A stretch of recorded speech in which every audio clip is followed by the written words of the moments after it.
소명교육개발원이라는 단체는 말 그대로 하나님이 각 사람을 부르신다라는 그 소명을 하나님 앞에서 어떻게 말씀 속에서 분별해 가도록 돕는 그런 일들을 하고 있습니다. 소명의 다른 말을 비전이라고 설명할 수도 있고요. 또 다른 표현으로는 사명이라고도 할 수 있습니다. 소명과 비전과 사명은 쌍둥이 단어입니다. 하나님이 사람을 부르셔서 그분의 뜻 가운데 살도록 각 사람들에게 역사하신다는 것입니다. 소명은 모든 사람이 신학교를 가야 되고 목사님이 돼야 되고 선교사님이 돼야 된다는 의미가 아니라 무슨 일을 하든 하나님의 마음으로 하는 것을 뜻하는 것입니다. 참 감사한 것은 하나님은 우리 각 사람을 그대로 두지 않으시고 우리를 사랑하시기 때문에 부르십니다. 특히 우리가 가정의 달을 맞이하여 우리 자녀들을 생각하실 때 우리 자녀가 좀 어리든 또 자녀가 또 좀 장성하셨든 인생의 여정 속에 하나님과 함께 동행하지 않게 산다면 정말 우리 인생은 비극인 것입니다.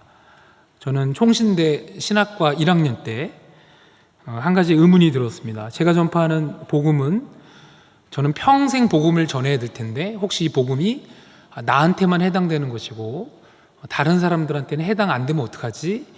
라는 두려움이 있어서 하나님께 기도했습니다. 하나님, 제가 좀 전도할 수 있는 공간을 좀 허락해 주십시오. 총신대에서는 예수를 믿으십니까? 이렇게 물으면 다 이게 욕처럼 들리기 때문에 믿는 사람들이 들어와야 돼서 기도하다 보니까 주께서 주신 마음인지 저의 객기인지 몰랐는데 왠지 동국대를 가서 복음을 한번 전파해야 된다라는 황당한 생각들이 찾아와서 3년 동안 동국대에 나가서 매주 한 번씩 노방전도를 하게 되었습니다.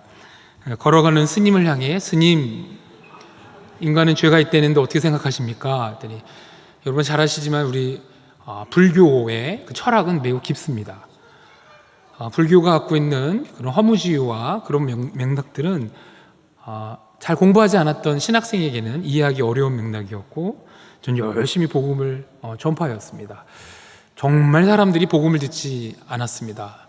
정문에서 제가 복음을 좀 소개하기 원합니다. 그럼 저는 후문에 가야 됩니까? 후문까지 제가 동승하면서 복음을 전파하겠습니다. 후문에서 만난 사람은 정문을 가야 됩니다. 그럼 제가 정문까지 동승하겠습니다. 그래서 하루에도 정문, 후문, 후문, 정문을 40번이 넘도록 왔다 갔다 하면서 그래도 들어주는 게 어디예요? 정말 사람들이 복음이 필요 없나 보다.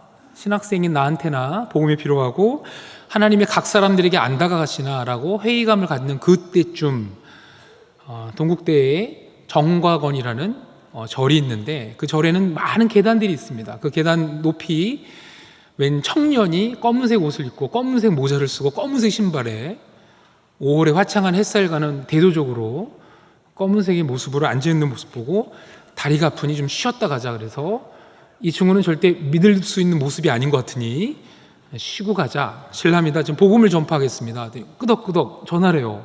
너무 감사했어요. 15분 동안 하나님이 누구고 왜 우리가 하나님을 떠났으며 그 죄의 열매가 무엇이고 그 결과 우리가 얼마나 끔찍한 삶을 살고 있고 예수님이 왜 오셨는지에 대해서 복음을 선포했습니다. 복음을 다 전파한 다음에 해야 될 가장 중요한 마무리가 뭐죠? 이 예수님을 나 인생의 구주로 영접하시겠습니까? 사실 15분 만에 누가 예수를 영접하겠습니까? 근데 이 청년은 예수를 영접하겠다고 끄덕끄덕 하길래 전도자인 제 입장에서는 많이 좀 당황스러웠습니다. 신학생인 저도 헷갈리는데 어떻게 15분 만에 이 말을 듣고 예수를 영접하려고 하나. 잘 들으세요. 예수를 함부로 영접하는 거 아닙니다. 그리고 이제 잘 들으세요. 예수님을 주님으로 구주로 영접하시겠습니까? 라고 물으니 이분이 주님으로 영접하겠다고 이 청년이 반응하더라고요. 좀 깜짝 놀랐습니다. 일단은 제가 우쭐댔습니다. 주께서 저를 통해 역사하셨다기보다는 그렇지, 내가 능력이 있지, 이렇게 능력 있는 내가 드디어 주의 종이 탄생하는구나라는 어떤 우월감이 있다가 이 친구가 예수님을 영접하는 모습을 다 듣고 너무 감격 속인데 이 친구가 하는 말이 있습니다. 형, 그 당시 형이었으니까 형. 제가 형의 기도를 따라하다가 떠오르는 분 세 분의 얼굴이 떠오릅니다. 누구였을까요? 교회를 전혀 안 나갔는데 초등학교 들어가기 전 6살, 7살 때 딱 3번 교회를 갔대요. 그 3번에 떡 받으러 가고 계란 받으러 교회 갈 때마다 주일학교 선생님이 언제쯤 네가 또 교회 오겠니? 라는 마음으로 예수님에 대해서 소개했다는 거죠. 참 신기한 것은 한 번 선포된 그 말씀은 당장 역사하지 않는 것처럼 보이지만 우리 자녀들의 심령 속에 박히어서 결정적인 때가 되었을 때 그들의 삶을 하나님께로 부르시는 역사가 있는 것이지요. 이 친구는 불교 학교를 다님에도 불구하고 인생의 고민이 찾아오고 삶의 숙제가 찾아왔습니다. 나의 인생의 고민과 삶의 숙제를 해결하기 위해서는 왠지 교회로 가야 될 거라고 생각을 했대요. 신기한 건 그렇게 한 3개월 동안 고민하는데 자기 주변에 교회 다니는 사람이 아무도 없더래요. 방학 속에 있다가 근데 갑자기 웬 뚱뚱한 전도자가 나타나서 실례합니다 하고 복음을 전파하니까 이 친구가 너무 좋았는데 내색은 못하고 그날 예수를 영접하고 그 다음 주부터 성경 공부를 하기 시작합니다. 여러분, 제가 물론 그 말을 들었을 때 처음에는 좀 적지 않게 실망했습니다. 내가 한 게 아니네 라는 하나님이 하셨네. 저는 많은 이제 청소년들도 만나지만 청년들을 만나도 여러분, 청년들의 요즘에 범위가 매우 넓어졌습니다. 결혼을 안 하면 40 중반인데도 청년인 줄 알고 청년이라고 찾아오는 분들도 있고, 정말 우리 자녀들의 인생 속에 그 인생을 홀로 방치하지 마시고 하나님 우리 자녀들의 인생 속에 주님이 다가오셔야 됩니다. 그들의 마음을 만지셔야 됩니다. 그렇지 않으시면 정말 우리 인생은 끔찍합니다. 여러분, 소명이라는 맥락 속에는요, 하나님은 결코 쉬지 않으시면서 그분의 사랑하는 자들을 계속 만지시고 다가오신다는 그 메시지가 그 속에 담겨 있는 것입니다. 신학생인 저는 제가 사람들을 변화시킨 줄 알았는데 하나님이 각 사람들을 만지시고 부르시고 우리의 죄성과 본능대로 살지 않게 하시고 하나님의 뜻대로 살도록 우리를 부르시는 역사. 여러분, 저는 목사로 섬기면서 가장 행복했던 순간이 하나님이 누군가를 이렇게 부르실 때, 그 부르심 앞에 사람들이 저항할 수 없고 그 부르심 앞에 인격적인 그 하나님을 만나서 반응하는 모습을 볼 때 참 영광스러웠습니다. 저는 특별히 넌크리스찬들, 청년들을 향해서도 복음을 많이 선포하게 되는 기회가 있었는데요, 한 넌크리스찬 청년한테 설교를 했습니다. 예수님이 누구고 우리 삶에 예수님이 꼭 필요합니다라고 설교를 했는데 한 친구가 다가오더니 이런 말을 합니다. 그 친구가 좀 사는 집에 있는 좀 친구 같아요. 청년인데, 목사님 죄송하지만 저는 예수님이 필요 없습니다. 그걸 제 얼굴을 보고 바로 얘기를 하더라고요. 목사인 저도 2초 정도는 좀 부러웠습니다. 왜냐하면 나는 예수 없으면 큰일 날 뻔하는데 어떻게 얘는 예수 없이도 살만하다라는 걸 보면서, 근데 제가 그 자리에서 그 친구에게 해줄 수 있는 마지막 거는 선물이었어요. 내가 기도해 주마. 너는 왜 예수가 없어서 이렇게 살만하니? 했더니 저는 지금까지 살아온 것처럼만 살아가면 행복할 것 같아요. 그런 분들 많습니다. 그래서 그럼 목사님 제가 마지막으로 기도해 주마. 그래서 그 친구를 향해, 청년을 향해 기도해 줬습니다. 하나님, 이 친구는 지금처럼 살아온 게 참 만족하다 그러고 앞으로도 그렇게 살아가는 게 만족하다가 하오니 정말 지금처럼만 살아갈 수 있도록 역사해 주십시오라고 기도를 하고 숙소 가서 자거라 라고 헤어졌습니다. 이 친구가 약간 고개를 가우띵해요. 약간 그 다음 아침 6시도 안 됐는데 제 방문을 누가 막 두들깁니다. 어제 기도했던 그 청년이었어요. 목사님, 어제 기도한 거 취소하시면 안 될까요? 라는. 제가 좀 장난기가 있습니다. 왜 그러니 물어봐야 되는데, 기도는 취소가 안 돼. 아니죠. 기도는 화살이야. 쏘면 끝이야. 좀 하나님께 날아가고 있을걸? 이 친구가 막 고민하는 거야. 안 되는데 사연이라도 들어보자 했더니 이 친구가 하는 말이 밤새 한잠도 못 잤대요. 성령께서 우리 마음속에 다가오실 때 주시는 음성이 있습니다. 그 음성이 귀로 들릴 수도 있고 마음의 감동으로 들릴 수 있는데, 이 친구한테는 성령께서 참 유머러스 하신 분인 것 같은데, 성령께서 진짜야를 계속 묻더래. 진짜야? 지금처럼 살아온 것처럼 살아가면 행복이야? 진짜야? 진짜야를 밤새 진짜야? 정말인가? 지금처럼 살아온 것처럼만 살아가면 정말 행복일까라는 생각들을 계속 성령께서 묻더래요. 이거 한잠도 못 자고, 야, 지금처럼 살아온 대로만 살아가면 정말 이거는 끔찍한 일인데, 큰일 났는데, 본인 속에 있는 죄성을 발견하게 되고 본인 속에 있는 죄악들의 모습들을 보게 된 거죠. 그래서 그 새벽에 너무 일찍 오면 미안하니까 기다렸다가 6시도 안 되고 그 방문을 두들기고 그 친구는 그 아침에 예수를 영접합니다. 제가 섬기는 교회가 질문하는 교회입니다. 교회 이름이 좀 독특하죠. 예수를 믿으나 교회를 떠난 친구들도 많고요. 또 기독교에 대해서 궁금함이 많은데 어디 가서 좀 하소연할 때도 없고 또 목사한테 질문할 수 있는 친구들도 없길래 그렇다면 우리 교회 와서 질문하거라 라고 맞는 게 이제 질문하는 교회입니다. 정말 넝그레찬 친구들이 많이 왔다 가기도 하고 또 교회를 떠났던 친구들이 이곳에 와서 복음을 다시 점검하고 다시 원래 있는 교회로 돌아가는 일들도 벌어지고 있습니다. 한 친구가 와서 저를 향해 막 공격적인 태도로 임하기 시작합니다. 목사님, 하나님이 계시다면 어떻게 이런 일이 가능합니까? 하나님이 계시다면 어떻게 세상에 악이 넘치고, 하나님이 계시다면 어떻게 이렇게 진화론부터 시작해서 천체 물량 별의별, 하나님이 계시다면 어떻게 이게 설명이 가능하냐고 저한테 막 쏘아붙이기 시작하는데, 죄송합니다, 무식한 목사가 그 학문적인 세계를 어떻게 다 답하겠습니까? 제가 한마디 했습니다. 한마디. 청년. 근데 그 친구, 이 청년이 말이 청년이지만 거의 마흔 가까운 청년이었는데, 청년, 정말 미안한데 형제한테는 하나님을 믿는 게 너무 고통처럼 보여. 그냥 하나님을 안 믿으면 안 될까? 나도 너무 힘들고 너도 힘들고 그냥 믿지 말자 우리. 아니 그렇게 인천에서 그 새벽에 와갖고 막 새벽에 예배당에 10시까지 와갖고 일찍 10시까지 예배 오려고 새벽 일찍 일어나서 질문을 이만큼 싸들고 와갖고 하나님이 계시다면 어떻게 이게 가능하냐고 막 묻길래 그냥 우리 안 믿으면 안 될까? 이 친구가 갑자기 뜻밖의 고요한 침묵 속에 거합니다. 가만히 생각을 해요.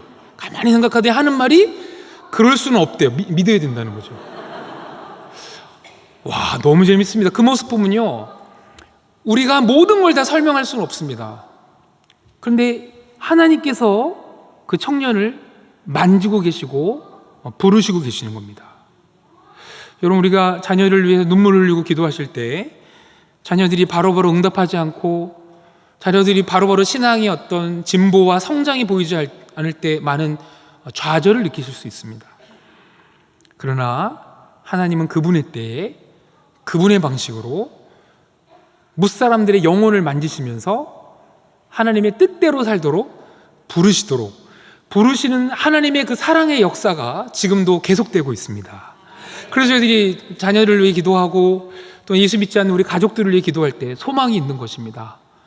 당장 반응하지 않을지라도 선포된 주의 말씀은, 또 때로는 우리가 가족들에게 들려준 주의 말씀들은 결코 헛되이 되지 않고 그 말씀 속에, 그 영혼 속에 역사하여서 하나님의 부르심을 생생히 듣는 일들이 지금도 이루어지고 있습니다. 기독교의 위기를 언급하고 있고 신앙인들이 점점 줄어든다고 그러는데 그렇지 않습니다. 현장에 나가서 넌크리스찬들과 만나다 보면요, 넌크리스찬들 중에 종교에 대해서, 기독교에 대해서 묻는 이들이 참 많습니다. 제가 좀 신뢰되는 말씀을 드린다면, 저는 제가 공교롭게 넌크리스찬들과 함께 출판 일을 한 적도 있고 책을 만든 적도 있습니다. 그들은 기독교 문화를 잘 모르니까 하는 말이, 목사님, 오늘 저녁에 우리가 좀 회식을 할 텐데 목사님 좀 소주 좀 드십니까? 이런 걸 저한테 막 물어요. 그래서 저는 술을 못 먹습니다. 근데 술 먹은 것처럼 얘기할 수 있습니다. 가시지요. 그래서 저는 그냥 고기만 먹으면서 3시간 동안 그 넌크리스찬들과 함께 회식을 하는데 신기했습니다. 저는 1절 종교 얘기를 하지 않았습니다. 1시간 동안은 일 얘기를 하더니 갑자기 1시간을 넘어가더니 한 분이 소주잔을 내리치면서 사실 내 돈을 떼먹은 데가 교회입니다. 이런 식으로 막. 제가 죄송합니다. 그래서 막 사과하고, 우리가 참 하나님의 사랑을 알지만 우리가 좀 연약합니다. 죄송합니다. 그렇다고 하나님이 안 계신 거 아니고 하나님의 사랑 아니신 거 아닙니다라고 제가 막 죄송하다고 막 하니까 이분이 갑자기 또 소주잔을 내려놓더니 기독교만 문제인가요? 불교도? 이런 식으로 막 갑자기 이러더니 천국이 있나요?부터 시작해갖고 2시간 동안 제가 설교를 했어요. 설교를. 놀랍습니다. 여러분, 젊은이들이, 또 우리 다음 세대들이, 심지어는 우리 자녀들이 하나님 없이 살아가는 그 모습 속에 부모님들은 가슴이 찢어지지만 우리가 알 수 없는 방식으로 주님은 일하고 계십니다. 여러분, 그걸 바라볼 때 하나님은 지금도 영혼들을 부르시고 죄악과 본능대로 살게 하지 않으시고 주의 뜻대로 살도록 부르십니다. 어쩌면 오늘 이 저녁에도 하나님이 우리 성도님들을 부르십니다. 내 의지대로 사는 게 아니라, 나의 고집대로 사는 게 아니라, 우리 삶을 통해 하나님의 성품이, 하나님의 사랑이 넘쳐날 수 있는 삶을 살도록 우리를 부르십니다. 그럼 여러분, 소명의 본질이 무엇입니까? 소명의 본질은 바로 사랑하라는 부르심인 것입니다. 여러분, 우리가 긴 인생의 여정을 살아가면 살아갈수록 나에게 주목된 이기적인 삶이 누군가를 사랑하고 축복하는 삶으로 전환되는 여정이 소명의 여정인 것입니다. 특별히 오늘 읽으신 말씀에 보면요, 야곱이 식량이 다 떨어져서 부자인 바로를 찾아갔습니다. 자기보다 많이 갖고 있는 그 바로를 향해 하나도 꿀리지 않고 오히려 손을 들어 바로를 축복합니다. 우리가 일반적으로 보면 돈이 많고 가진 게 많은 자가 없는 자를 향해 축복한다고 생각하는데, 야곱은 험한 인생을 거쳐오면서 한 가지를 깨달은 것입니다. 아무리 물질이 풍성해도 하나님의 축복이 필요하고 하나님의 인도하심이 필요하다는 것을 이 바울은 선포하고 있는 것이죠. 여러분, 하나님이 우리를 부르시는 목적은 축복하는 사람, 사랑하는 삶을 살도록 우리를 부르시고 계시는 겁니다. 가끔 저희들이 청년들을 만나서 또는 우리 성도님들과 함께 대화하다 보면 저는 주님의 일을 잘 못하고 있습니다, 뭐 이런 고민들을 많이 얘기하세요. 성도님이 생각하시는 주님의 일이 무엇인가요? 그러면 뭔가 하나님께 영광 돌리기 위해서 좀 대단한 일을 내가 좀 했었어야 되는데. 크리스찬 성도님들에게는 그런 마음이 있습니다. 하나님을 너무 사랑하다 보니 정말 뭔가 대단한 업적을 만들어서 사람들이 우리를 막 부러워하면 하나님이 하셨습니다 라는 간증을 우리는 하고 싶어 합니다. 근데 우리 고민은 뭐냐면, 뭐 대단한 일을 해본 거가 없는 것 같고, 그러니 왠지 하나님께 영광 못 돌릴 것 같은 두려움과 걱정이 있습니다. 여러분, 하나님께 영광 돌린다는 게 무엇입니까? 그것은 대단한 일을 하는 게 아니라 예수님을 힘입어 하나님을 예배하는 것입니다. 하나님은 우리에게 대단한 일을 원하시는 게 아니라 예수님을 힘입어 하나님을 예배하고, 그리고 그 예배의 결과로 하나님을 닮아가는 삶을 사는 것입니다. 하나님을 닮아가는 삶이 무엇입니까? 바로 사랑하고 축복하는 삶입니다. 여러분, 그런 차원에서 가정은 매우 중요합니다. 이 가정이야말로 사랑과 축복을 배울 수 있는 너무나 중요한 곳입니다. 저희들이 많은 교육도 하고 상담도 하고 강의도 하지만 누군가를 사랑하고 축복하는 것은 그렇게 쉬운 일이 아닙니다. 사랑하고 축복하는 일은 정말 아무나 가능한 것이 아니라 사랑하고 축복하는 삶을 봤던 사람만이 그게 가능한 것입니다. 여러분, 하나님이 정말 우리에게 원하시는 것은 대단한 일이 아니라 우리에게 맡겨진 모든 일들 하나하나를 사랑으로 섬기라는 것이죠. 최근에 상담했던 한 직장인은 선생님이었습니다. 선생님이 왜 됐습니까? 라고 여쭤보니 경제적으로 안정되고 연금이 있고 방학 때도 월급이 나오고 그래서 교사가 되었습니다. 근데 여러분, 선생님이 본인이 담당하고 있는 학생들을 향한 사랑과 축복의 마음이 없이 교사 일을 감당한다면 그건 지옥인 것입니다. 한 달 내내 중에 월급날만 기다리게 되고, 여러분 잘 아시잖아요. 월급날 월급이 들어오면 또 빨리 사라집니다. 참 미스테리하죠. 어디로 간지 모릅니다. 없어지죠. 사람이 그 월급만 바라보고 직장 생활을 한다는 건 지옥입니다. 그건 저주인 것입니다. 오히려 돈은 열매인 것이죠. 사랑하는 마음으로 학생들을 사랑하고 그들에게 교육하고 그들을 품을 때 월급날이 있던 없던 매일매일이 하나님을 닮아가는 여정인 것이죠. 사람은 사랑받지 못할 때도 고통이지만 사랑하지 않을 때도 고통인 것이죠. 하나님 우리를 부르셔서 사랑하는 자로 살도록 부르십니다. 제가 예전에 어떤 성도님께서 수고한다고 고생한다고 맛있는 고깃집에 데려다 주셨습니다. 고기를 이렇게 먹는데 옆 테이블에 가족들이 이렇게 앉아 있습니다. 아빠, 엄마, 아들, 딸. 그 맛있는 고기를 드시면서 아무 말도 안 하고 고기만 드시는 거예요. 아무 말도 안 하고. 정말 고기 못 드셔서 뭐 한이 맺히신 분들처럼만 아무 말도 안 하는 거예요. 저는 어떻게 그 가족을 계속 관찰했습니다. 언제쯤 말할까? 드디어 아버지 되시는 분이 말을 시작합니다. 근데 그 말이 좀 너무 실망스러웠어요. 갑자기 집게를 내리치면서 이게 220g 맞아! 뭐 이렇게 소리치는데 옆에 있는 어머니 되시는 분이 그만하세요. 뭐 그만하세요 하니까 뭘 그만해요? 뭐 갑자기 이렇게. 아니 그렇게 맛있는 고기를 잡수시는데도 남편이 아내를 향해, 아내가 남편을 향해 또는 서로 그 어떤 자녀들을 향해 축복하고 아끼는 말들이 나오는 것보다는 이게 220g이 맞아라는 그 분노에 섞인, 한동안 또 침묵하다가 이제는 아들이 이야기합니다. 아빠 우리 가도 돼요? 뭐 갑자기 이제 그 비싼 고기를 드시면서 가족들끼리 축복이 없어요. 축복이, 웃음이 없어요. 그 아버지가 서운하죠. 모처럼 만에 가족이 회식을 나왔는데 먼저 간다 그러면 도대체 우리가 뭐가 되냐 그렇게 하시는데, 여러분 우리가 살아가는 이 현대는 많은 착각들을 우리에게 줍니다. 물질이 많아야 행복하다라는 거짓말을 우리에게 자꾸 심어주고 있습니다. 그러나 성경은 얘기합니다. 물질이 많아서 행복한 게 아니라 사람과 사람이 하나님을 섬기며 자기의 죄성을 다스리고 하나님을 닮아가는 성품으로 만날 때 그것이 천국인 것입니다. 그래서 우리 소망하셔야 됩니다. 하나님 우리를 부르시고 긴 여정을 사시면서 결국 우리에게 남아야 될 건 뭐냐면, 하나님 내가 이렇게 많은 물질이 남았습니다, 이렇게 많은 인정을 받았습니다가 아니라 하나님을 닮아서 사랑할 줄 알고 축복할 줄 압니다. 그것이 저희 기도 제목이 되어야 됩니다. 감사한 것은 하나님은 가정을 통해 그 사랑과 축복을 알게 하십니다.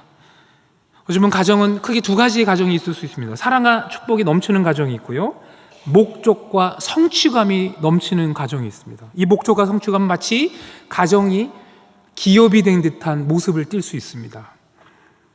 뭔가에 도달해야 되고, 우리 자녀들이 뭔가에 도달해야 되고, 더 뭔가 해야 되고, 그 더 많은 질책과 채찍질을 해야, 그래서 어떤 목적의 성취감을 이루어야 행복하다.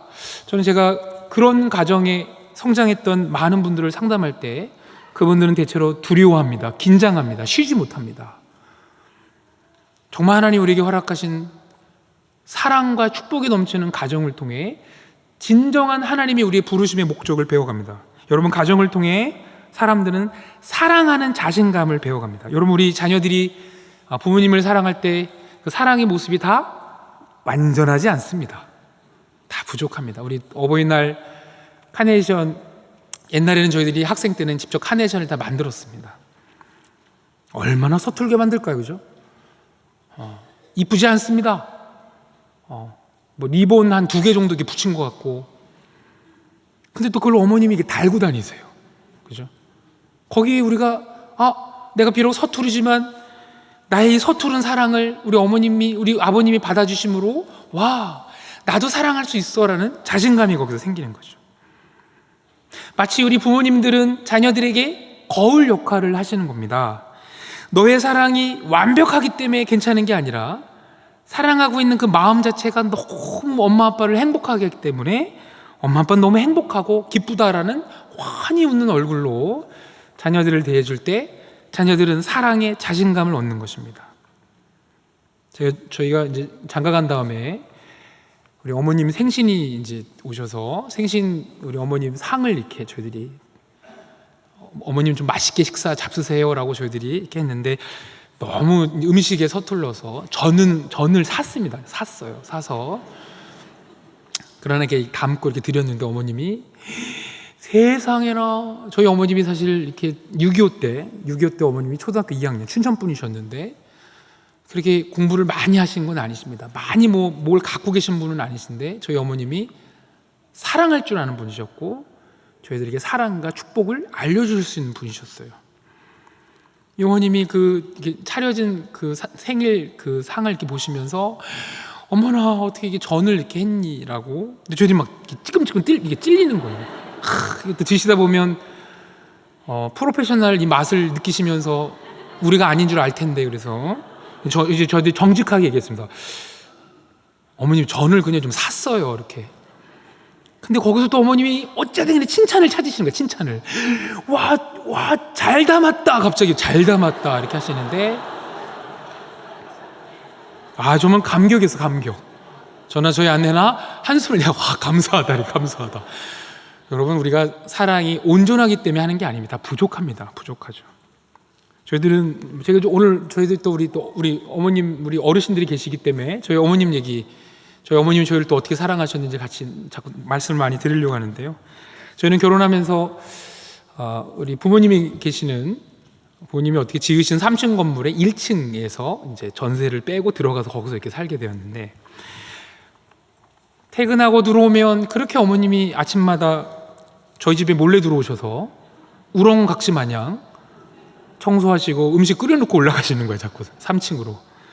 너무 죄송하고 부담도 되고. 그래서 어머니, 이제 우리가 죽이 되든 밥이 되든 우리가 해 먹어야 돼요 어머니. 그러니까 너무 이제 내려오시면 안 돼요. 어머님이 알겠대요. 그래서 어머니 환히 웃어주시는 거예요. 알겠다고. 근데 갑자기 그 다음날 밖에서 마치 우리를 부르시는 소리가 들립니다. 얘야 나와봐라, 얘야 나와봐라. 그래서 이게 무슨 소리가, 나갔더니 3층에서 1층에 안 내려오시고 바구니에 아욱국을 담고 바구니를 내리시면서 아욱국이다! 하늘에서 아욱국을 받아서 아이고 대단하십니다 정말. 그래서 어머니 잠시만 계세요. 그래서 우리 또 과일을 내서 어머니 올리세요. 그래서 저희도 웃기죠. 근데 가까워서 드리면 되는데 어머님이 생각을 하신 거죠. 이렇게. 사실 어머니 좀 이제 1층 내려오지 마십시오 말씀드리면 서운하실 법도 했는데,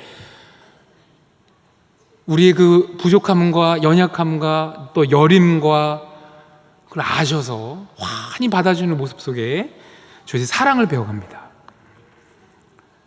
여러분, 하나님이 우리 부모님들을 가정 속에 주시면서 우리 자녀들에게 줘야 될 진정한 축복은요, 소유가 아닙니다. 물질이 아닙니다. 돈이 아닙니다. 정말 사랑할 수 있다라는 자신감을 심어주시는 겁니다. 완벽하기 때문에 사랑하는 게 아니라 자기가 갖고 있는 그 연약한 모습 그대로 거기서부터 사랑하기 시작하는 겁니다. 두 번째로 여러분, 가정을 통해 우리가 소명의 여정 속에서 사랑하고 축복하는 삶을 배워갈 텐데, 가정을 통해 사랑할 수 있는 힘을 얻게 됩니다. 사랑의 힘이라는 건 뭐냐면요, 마음의 힘을 뜻하는 겁니다. 저희들이 저희 센터에서 많은 상담을 진행하면서 느끼는 건 뭐냐면, 어떻게 살아야 되는지 아십니다. 특별히 최근에는 중년분들을 대한 저희들이 상담할 때 느끼는 거는 너무 많이 지쳐 계십니다. 어떻게 살아야 되는지 알고, 어떻게 주님과 동행해야 되는지도 알고, 직장 안에서 어떻게 크리스찬으로 살아야 되는지도 알고 있습니다. 근데 너무 마음이 지쳐 계십니다. 몸의 음식을 먹어야 건강해지시는 것처럼 마음도 마음의 음식을 드셔야 건강해지십니다. 제가 이걸 한번 우리 성도님들 서로 옆에 분 잠깐 이렇게 보실까요? 우리 한번 마음의 음식을 한번 드리시겠습니다. 사랑합니다, 존중합니다 한번 인사해 보실까요? 예, 아유 너무 아름답습니다. 예, 너무 아름답습니다.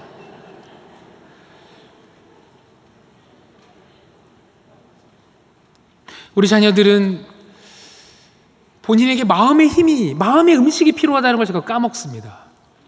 눈에 보이는 음식, 눈에 보이는 일로만 달려가다 보니 마음이 점점 지치는 것을 잃어버립니다. 혹시 이 가운데 안 계신 우리 성도님들 중에 내가 혹시 마음이 너무 지쳤나? 마음의 힘이 너무 잃어버렸나? 한번 잠깐 한번 가늠해 보시기 위해서 제가 몇 가지를 말씀드리겠습니다.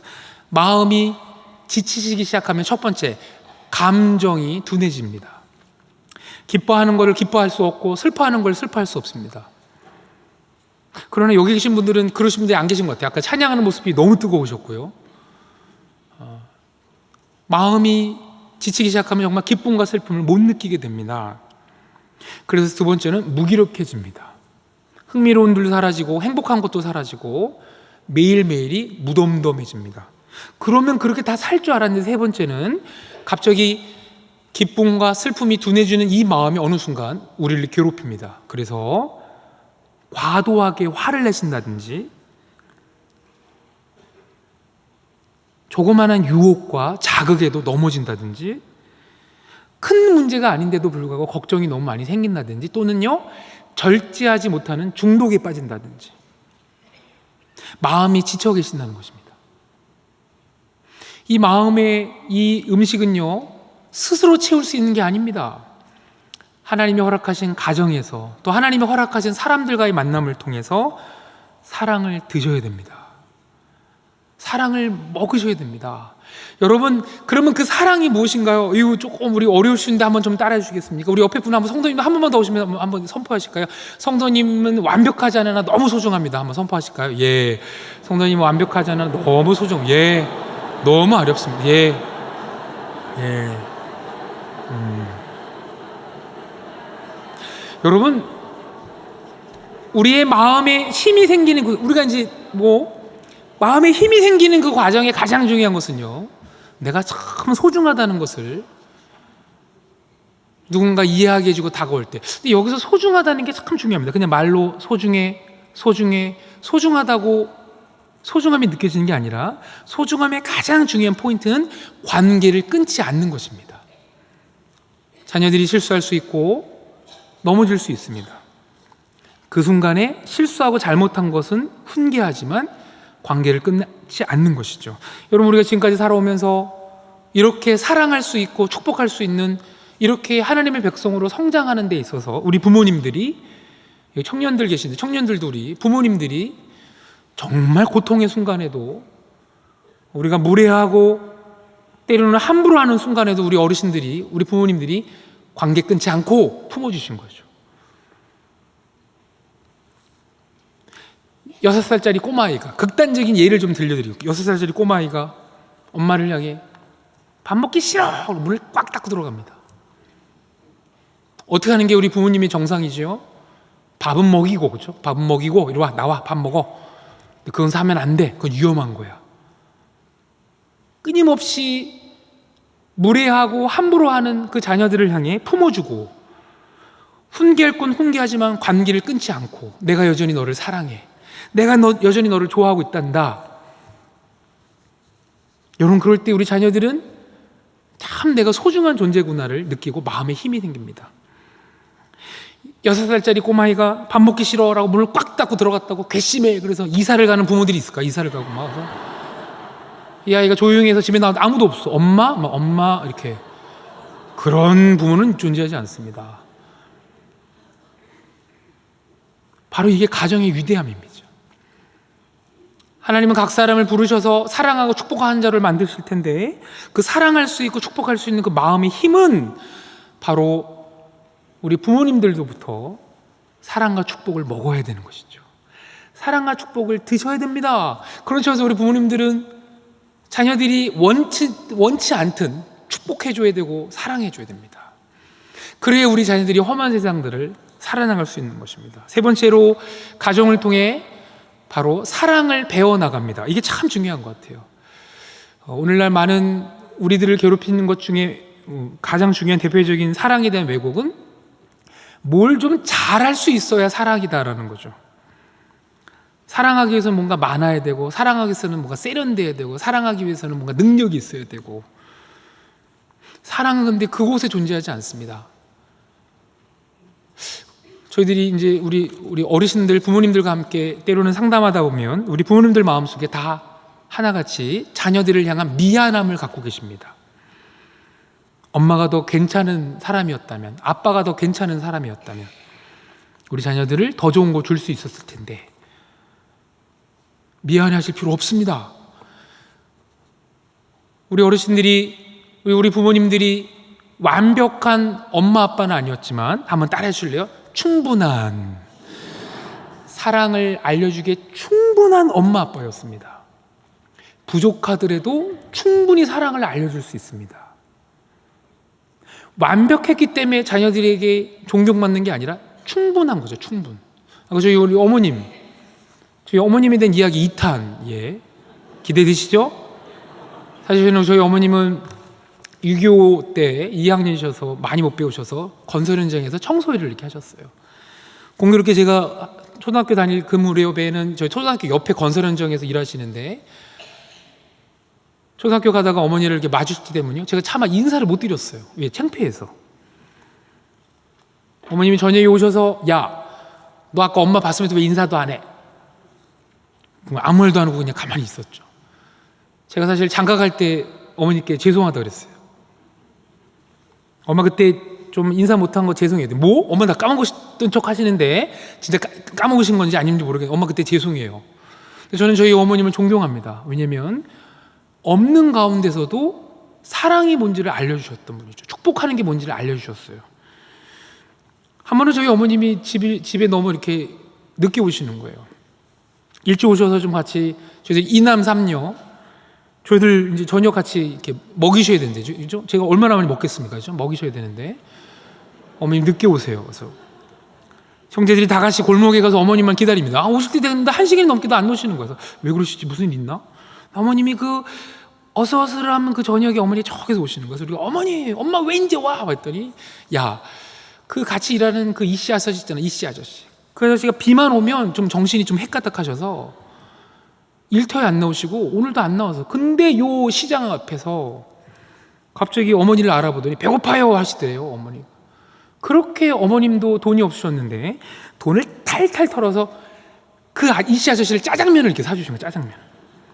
우리는 어머님이 그 당시에 그 짜장면을 사주셨던 그 어머님의 그 축복과 그 없는 중에서도 사랑을 베풀 수 있는 그 인격에 감탄한 것보다는 우리도 오늘 짜장면 먹나? 뭐 이것만 생각하면서. 그러나 제가 지금 말씀드리는 이 얘기는요, 두고두고 살면서 어머님에 대한 정말 존경스러움으로 남아요. 존경스러움으로. 어머님도 지금 권사님이신데 없는 중에도 사랑하실 수 있는 분, 많이 안 가졌으나 사랑할 수 있는 분. 엄마 그러면 우리도 오늘 짜장면 먹어? 했더니 우리는 김치 쪄 먹어야지. 그래서 들어가서 김치를 그냥 쪄 먹었어요. 날. 전 제가 지금도 우리 어머님을 생각하면요, 지금은 참 우리가 가난했습니다. 지금도 어머니 뵈면 어머니들 저희한테 하는 말이 늘 참 고생했다. 참 고생했다. 근데 여러분, 그 고생 속에서 배운 건 뭐냐면, 없어도 사랑할 수 있구나. 없어도 누군가를 축복할 수 있구나.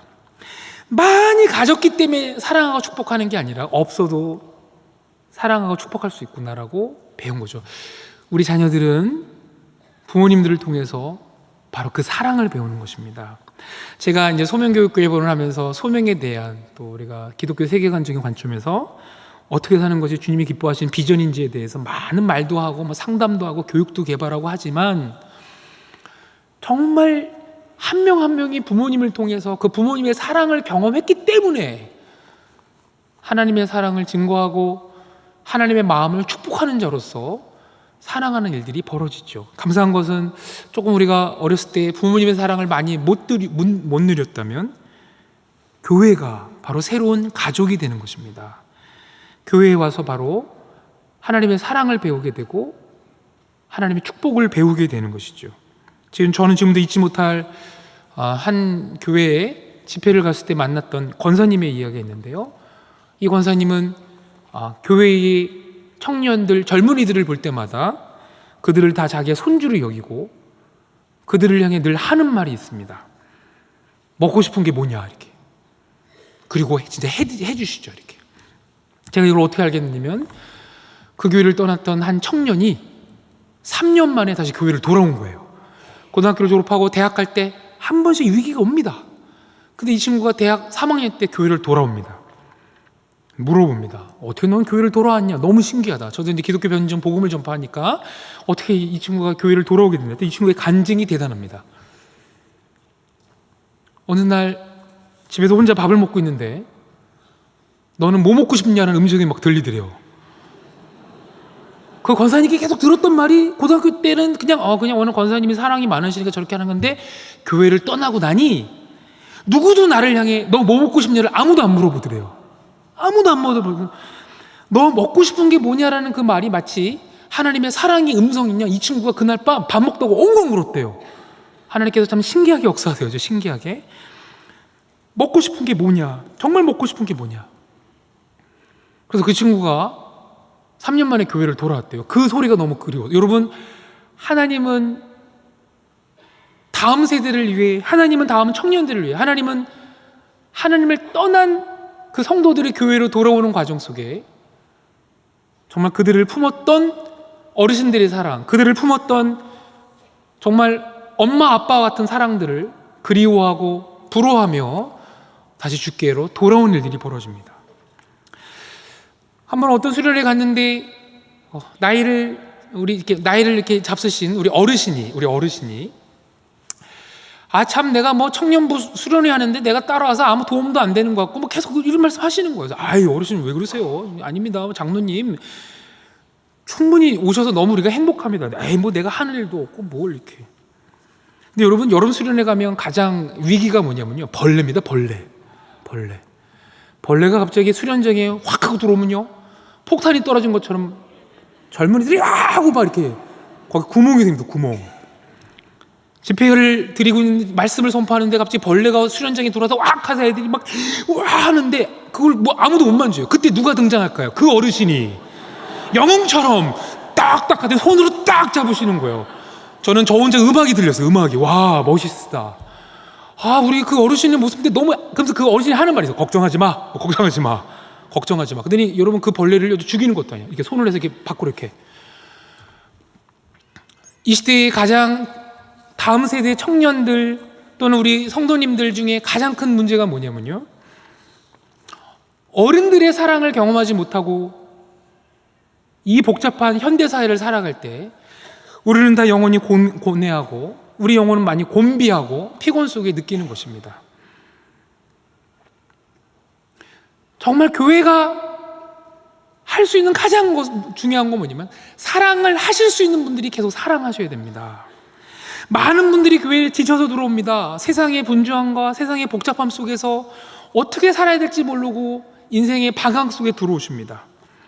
때로는 이 젊은 분들이 갖고 있는 어떤 스마트폰, 젊은 분들이 하고 있는 말들, 그들이 보는 영상들, 그들이 보는 음악들, 때로는 그걸 우리 어르신들, 부모님들이 좀 못 따라갈 수 있습니다.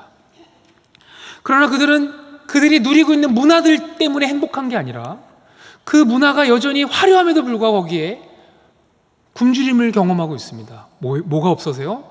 사랑해주고 축복해주는 따뜻한 어르신들의 사랑이 없기 때문에 굶주림을 겪고 있습니다. 그래서 사랑과 축복을 경험하지 못했기 때문에 사랑하는 게 무엇이고 축복하는 게 무엇인지를 모르게 되는 것이죠. 교회가 세상을 압도할 수 있는 것은 많은 돈이 아니고 많은 권력이 아닙니다. 바로 사랑하고 축복하는 것입니다. 때로는 이 사랑과 축복이 바보처럼 보일 수 있습니다. 제가 섬겼던 한 청년이 너무 삶이 힘든 거예요. 성경 공부를 마치고 집에 들어왔는데 그 친구한테 전화가 옵니다. 전화를 받았더니 전사 시절에는 전사님 뭐 하세요? 당연히 이제 자야 되는데 그걸 왜 물어볼까요? 그래서 왜? 그냥요. 왜 물어봤을까요? 힘든 거예요. 힘든 거. 감사하게도 그 친구와 저희 집이 버스가 같이 이게 순환하는 버스가 있었어요.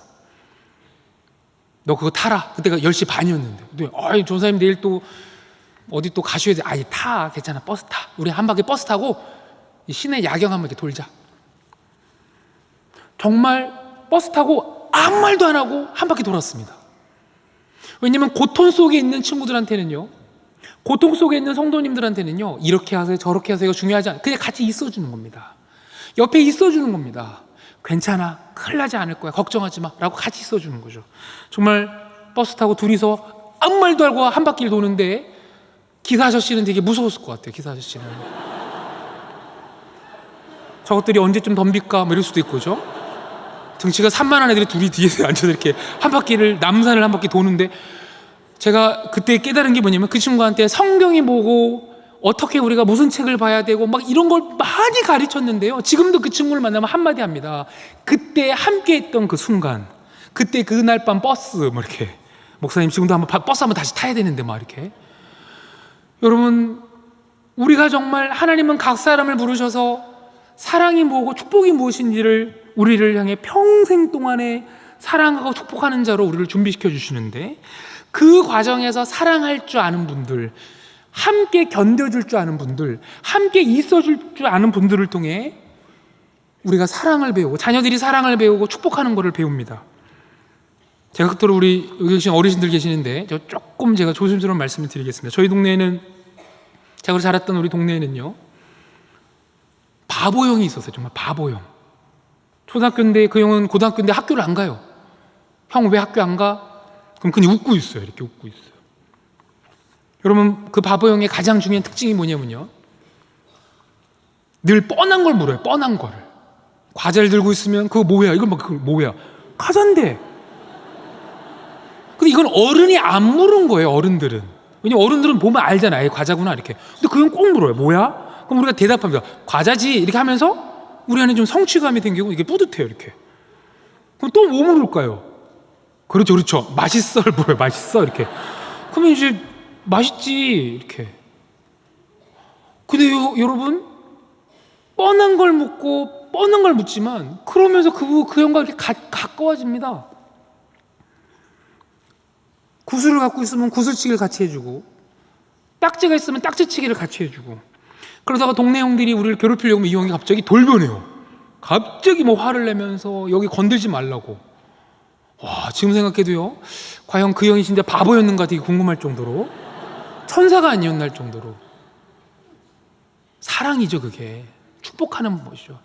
우리가 누군가를 사랑하고 축복하려고 하면 좀 우리가 바보처럼 될 때가 있습니다. 바보처럼. 저 사람은 내 사랑을 원하지도 않고 내 축복을 원하지도 않는데 내가 과연 줄 수 있어? 라고 부모님들도 자존심 싸움을 할 수 있습니다. 어르신들도 자존심 싸움을 할 수 있습니다. 그러나 참된 어른의 역할이 뭐죠? 먼저 사랑하는 것입니다. 먼저 다가가는 것입니다. 뭐 필요한 거 없나요? 이리 와봐. 뭐 필요한 거 없어? 뭐 도와줄 거 없어? 여러분, 그것이 바로 어른의 역할인 것입니다. 말씀을 정리하게 하겠습니다.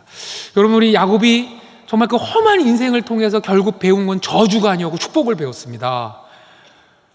하나님은 각 사람을 부르셔서 그 각 사람들에게 하나님의 일을 맡기시고 주님의 사명을 맡기시는데, 그 주님의 일과 사명의 본질이 무엇이냐면 바로 사랑하고 축복하는 것입니다.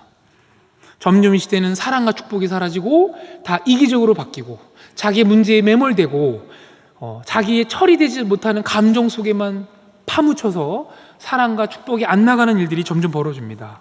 여러분, 그래서 교회에 부모님들이 위대한 것이지요.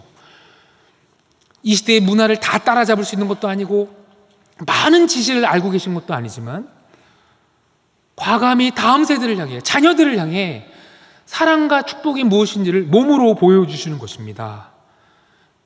때로는 불쾌하고 때로는 좀 마음이 상할지라도 먼저 더 사랑하고 축복하면서 다음 세대가 또는 우리 자녀들이 뭘 많이 가진 것처럼 보이지만 하나님의 은혜와 하나님의 사랑 없이는 우리가 결코 사랑할 수 없다는 것을 먼저 다가가서 품어주고 이야기해주고 사랑과 축복을 먼저 보여주실 때 세상 그 어디에서도 배울 수 없는 사랑과 축복을 교회에서 배우고 가정에서 배워서 빛이 점점 꺼져가는 듯한 이 어둠의 세상 속에 우리 자녀들이 곳곳에서 주의 말씀으로 사랑과 축복의 거룩한 바보 역할을 감당할 때 하나님이 우리 삶을 통해서 여전히 지금도 일하심을 우리 자녀들을 통해 증거하실 것입니다. 이를 위해 비록 우리가 가진 게 좀 부족하고 많은 걸 갖고 있지 않더라도 용기 내어서 사랑과 축복의 자리로 나가는 것이 진정한 우리의 소명의 여정인 것입니다.